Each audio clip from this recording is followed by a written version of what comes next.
ఆశించే చోటు నువ్వు లేవు, ఆయన దీవించే చోటు నువ్వు లేవు.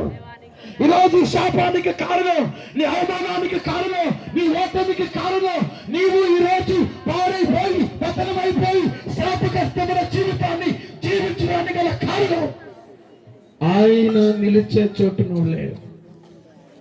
అందరూ కళ్ళు మూసుకుందాం. ఆయన ఈ రాత్రి మిమ్మల్ని దీవించబోతున్నాడు. ప్రేరాయిలంతా ఈ రాత్రి దేవుడు నాకు ఒకటే చెప్పమన్నాడు. ఈ రాత్రి నువ్వు ఎక్కడున్నావు? నీ సహవాసం ఎవరితో ఉంది? ఎవరితో ఉంది? సెల్ ఫోన్లతోనా? ఇష్టలబడి జీవించే వ్యభిచారులతోనా? దొంగలతోనా? నువ్వు చేసే సహవాసపరుడు ప్రార్థనాపరుడా? సంఘానికి వెళ్ళేవాడా? అతడు పరిశుద్ధుడా? అతడు మంచివాడా?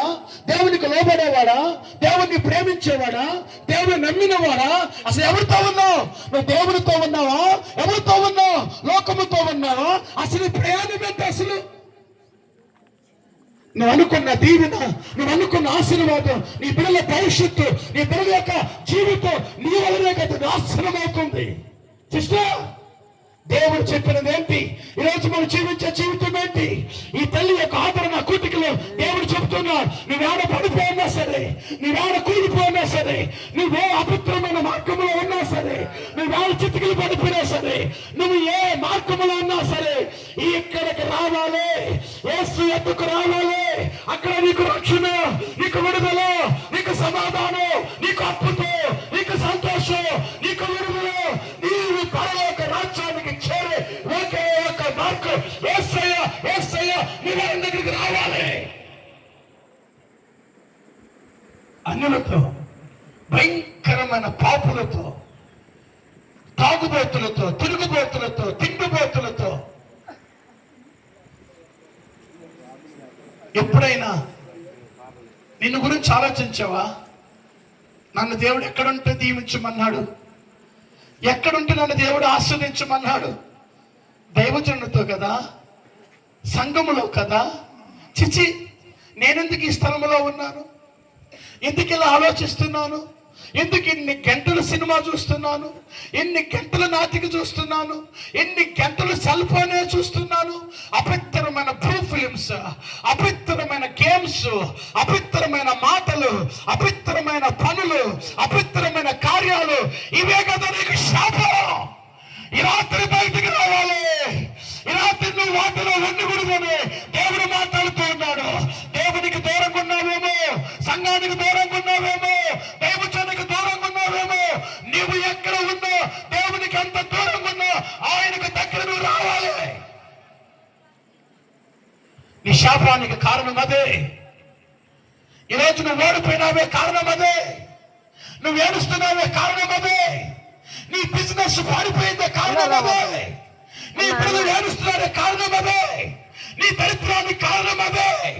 ఈరోజు శత్రువు చేతుల పడి అల్లాడుతున్నావే, రోధిస్తున్నావే, ఒంటరైపోయావే, అవమానవుతున్నావే, వ్యాధులతో ఉన్నావే. కారణం నీవు యేసయ్యను విడిచిపెట్టేశావు, ఆయన మందిరాన్ని విడిచిపెట్టేశావు, పరిశుద్ధులతో సహవాసం వదులుకున్నావు.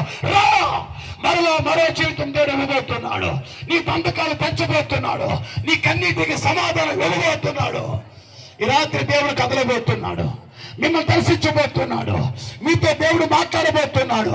మీతో దేవుడు మాట్లాడబోతున్నాడు. ఈ రోజున అయ్యో నేనున్న ఈ పందుల లాంటి జీవితం, అసహ్యమైన జీవితం, ఈ పాపపు జీవితం నుండి నేను బయటికి రాబోతున్నా. అనేక మంది ప్రార్థనా జీవితాన్ని కోల్పోయారంట. ఎంతో మంది ఒకప్పుడున్న ప్రార్థనా జీవితం లేదు, ఒకప్పుడున్న పరిశుద్ధ జీవితం లేదు, ఒకప్పుడున్న దేవుని కొరకు బ్రతికే ఆ రోషము, ఆ పౌరుషము లేదు, చచ్చిపోయింది. ఈ రోజున కొట్టబడుతున్నావు, తిట్టబడుతున్నావు, అవమానించబడుతున్నావు, సమాజంలోకి రాలేకపోతున్నావు, సిక్కుతో తలదించుకుంటున్నావు. కారణం ఏంటి చెప్తున్నాను?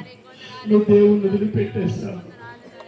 ఆ సిక్కుకు కారణం అదే, అవమానానికి కారణం అదే, నీ ఓటమికి కారణం అదే, నీ పతనానికి కారణం అదే, నీ ఇల్లు కూలిపోయే కారణం అదే.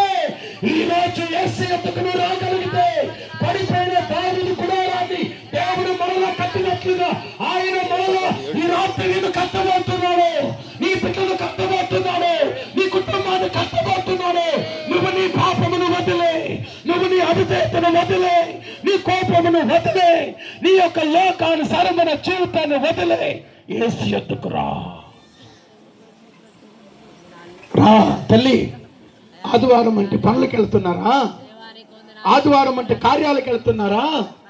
విలువైనది, ఘనమైనది, మహిమకరమైనది, మహోన్నతమైనది, అత్యంత విలువైనది దేవుని మందిరము కదా, దేవుని ఆలయము కదా, నిన్ను దర్శించే స్థలము కదా, నిన్ను వధువుగా మార్చే అద్భుతమైన ప్రార్థన గది కదా, అది పెళ్లి కుమార్తె గది కదా. నువ్వు సిద్ధపడాలి కదా, నువ్వు ఆయన భార్యగా మార్చబడాలి కదా, పెళ్లి కుమార్తెలను అలంకరించబడాలి కదా. ప్రభు రాబోతున్నాడు కదా. ఏది అబద్ధమో, ఏది సత్యమో, ఏది వాస్తవమో మనం తెలుసుకుంటున్నాము కదా. నిజమైనది, వాస్తవమైనది, జరగబోయేది ఆయన రాబోతున్నాడే కదా. ప్రభు రాబోతున్నాడు, ప్రభు రాబోతున్నాడు, ప్రభు రాబోతున్నాడు, ప్రభు సమీపంగా ఉన్నాడు, ఆయన నీ దగ్గరకు రాబోతున్నాడు.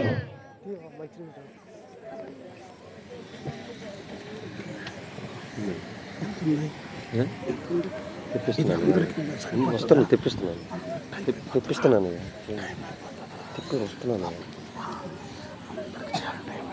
చేయాలి.